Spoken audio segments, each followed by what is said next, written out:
everybody. I'm Deb Sofield, and you're listening to my weekly podcast series called Encouragement for Your Life. Many of you know I'm a national speaker, trainer, and coach. I like to say I help people find their voice and learn to use it. I'm also a conference speaker on the topics of public speaking for your non-listening audience, presentation skills for the professional, and how to deal with the media and when. I also train in crisis communication. Many of my other presentations are available on my website. You can just find it at debsofield.com. If your organization has an upcoming conference and you need a keynote speaker, have your team reach out to me at debsofield.com so I could be a part. I've got a number of great books on the market: Speak Without Fear, Perfecting Your Platform, Encouragement for Your Life. Some are on Audible. The others are all on Amazon. All you need to do is go to Amazon, type in my name, Deb Sofield. All my books will appear. So my show today is a little bit different. I travel internationally, and it's about a situation that happened when I was in another part of the world. And I'm calling it A Shoulder to Lean On. I'm Deb Sofield. Thanks for spending these next few minutes with me. Stay tuned. I'll be right back. I'm a bystander, a new friend, an American colleague who has come to work in her country. Just for a moment in the late afternoon's dusty air, settling on a few minutes worth of the freshly fallen rain. We're family. It can happen to anyone. The police report said he had come from the eye doctor and had his pupils dilated. Instead of waiting for the appropriate time to allow his eyes to see clearly, he got up from the hospital bench and walked into the street. Not being able to judge distance with his fractured eyes, in a split second, he stepped into the motion of an oncoming car. She is stuck in traffic. Everyone here is. Traffic moves from fast to slow to stop. She was coming from a stop to slow when out of nowhere he appeared on the hood of her car. The kick of her brakes to stop her car slid him to the pavement, where he got up and staggered back to the sidewalk, dazed and confused and blinded by the light and the motion that had just happened. As luck would have it, since he had just walked out of the hospital, they walked him right back in, where he waited, and he later died. She was resting at home, shaken from the incident, when the police came and took her to the station, where she sat and waited for 2 days. No fault, wrong place, wrong time. His condition was medically unstable, blinded by the late afternoon sun. One is scared for her life. The other is buried according to the local tradition of 3 days. It can happen to anyone. It's a true story, barely a few years old, but the harsh truth never changes because of the unexpected twists and turns of life. Friend, it can change everything you've ever known. How you pull yourself up and push forward is the future that you will create from the brokenness you experience.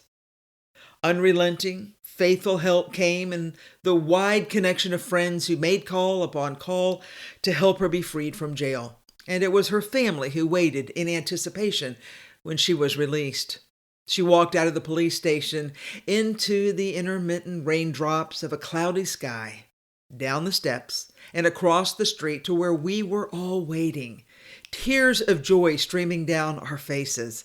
She hugged us and leaned in exhausted upon her sister's shoulder. It happened in a split second, and I am struck by the idea that life changes quickly. Many times not due to any mistake or issue on our part, but by the twists and turns of life's journey and fate. And then, it's about our response to it all that will determine our future.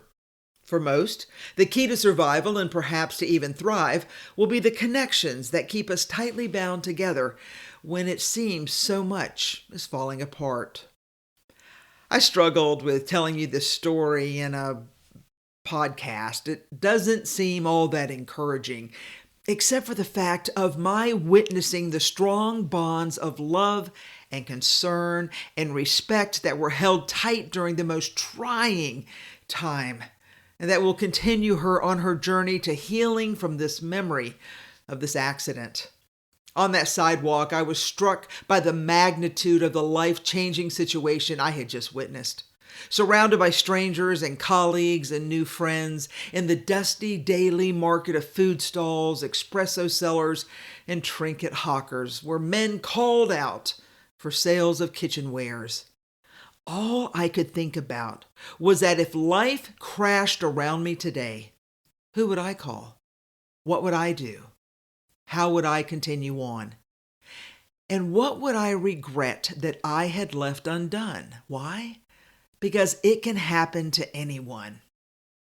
I was in deep thought on the drive back to the hotel, and as I got out of the car, I heard the familiar call to prayer from the minaret across the way, and I found it a curious coincidence.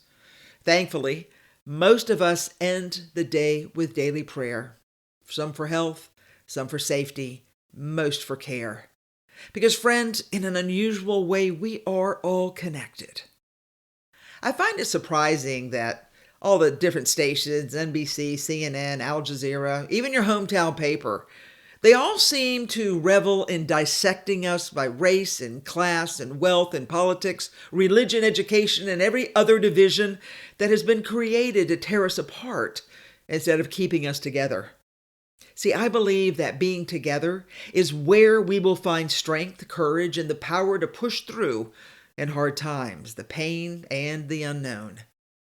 This week, I would ask that we reconsider the idea of being separated from each other and consciously choose the idea of being tethered together by some bond we can agree on. We can all do better when we are connected to family and friends and co-workers. I want us to refocus on the good, the positive, and the loving connections in our world, because life-altering change can happen to anyone, and pity the person who has no shoulder to lean on in those days and nights. If you were to ask me, I would say that perhaps the saddest phrase I have ever heard, and I hear it often, are the words, "I wish." I wish I hadn't broken up with, or I wish I hadn't said, or I wish I didn't. I wish I could have. Oh, the regret of the two-word phrase, I wish. It has caused more heartache, pain, and sorrow than I believe was ever intended. Somehow I've always imagined the phrase to be a message of hope and not a reminder of a hurt. So let me turn that around and tell you what I wish. I wish you would consider taking the opportunity to make things right with anyone in your sphere of influence, your family, your company, or anyone you need to. It is simply a matter of setting aside your pride, arrogance, desire, loneliness, or whatever excuse you have that is keeping you from doing what your heart knows to be the right way to revive or renew or restructure a broken relationship. Now, granted, not all relationships need to be revived, renewed, or restructured. But remember, one day they will be gone, and it can happen in an instant. So if you've ever wanted to say the words, consider speaking now through a letter, a call, a conversation, a delivery of flowers, cookies, or a cake. Yeah, I'm all about food to make the medicine go down sweeter. I mean, really, who can hate you when a cake is delivered that says, I'm sorry? Please hear me. I am not encouraging you to re-engage with those who are evil or purposefully damaging or bitterly unkind. I'd never ask that of you. You're more valuable than that type of behavior allows. I am all about saying hello across the fence while staying off my property. But remember, this is not for them. This is for you. Because life changes quickly, and it happens to everyone. If you're so inclined to make a final connection to settle a conversation or gently end a broken relationship or acknowledge a past issue, I'm going to say you've got to do it quickly without drama or rancor. Just finish the job and close the book. I'll never forget a call from a lady who lived in my district. When I answered the phone, she said, I'm trying to figure out why everyone in my neighborhood likes you, because my family and I don't. Ooh. She went on to relay a story about her young son meeting me to talk about a political issue on which we disagreed. In the end, the 16-year-old didn't think I treated him with respect that he felt he was due since I did not acknowledge his brilliance on the topic of his interest. So, his family held this against me for years. I gotta admit, I don't recall the full extent of the mother's conversation, but by the end, she accepted my apology and said she would relay it to her son. I mentioned the incident to a friend about how much it bothered me to be attacked and criticized when the kid was so misinformed on the issue. My friend suggested that since I was an adult, I should send a written note of apology to the son. I didn't want to. I had 100 good excuses why, but the truth is none of it mattered. So I wrote the apology. I never heard from them, and I have no idea if they ever voted for me.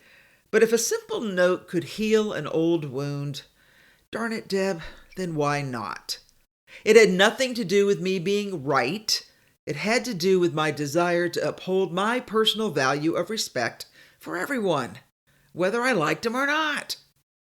You know, it's funny. I really hadn't thought about that story until I started writing this blog post, which brings me to my theme that when you do the right thing over time, even you will forget the conflict. So, while if you can, hear me, dear listener, be kind, be gracious, and be done. Everyone will be better for your actions. All right, friends, I'm Deb Sofield. You've been listening to, believe it or not, Encouragement for Your Life. I want you to join me next week because I've got another great show, and I want to continue this journey we have together as we work towards a better day. And I just want to remind you, I don't care what the world says. I want you to know that I care about you. I care about you because I believe you can do big things, and I am going to walk alongside you as we follow that dream together. I admit I hadn't thought about the story about when I was traveling overseas, but it's one of those life-changing events you just can't believe. And then you realize how life changes in an instant. And because of that, I want you to learn to live your best life ever. Don't wait. Don't waste more time. Friend, step to it, because there is so much for you to do. And I will say, I look forward to seeing you be successful in all that you do. I'm Deb Sofield. Take care, everybody. I'll see you next week.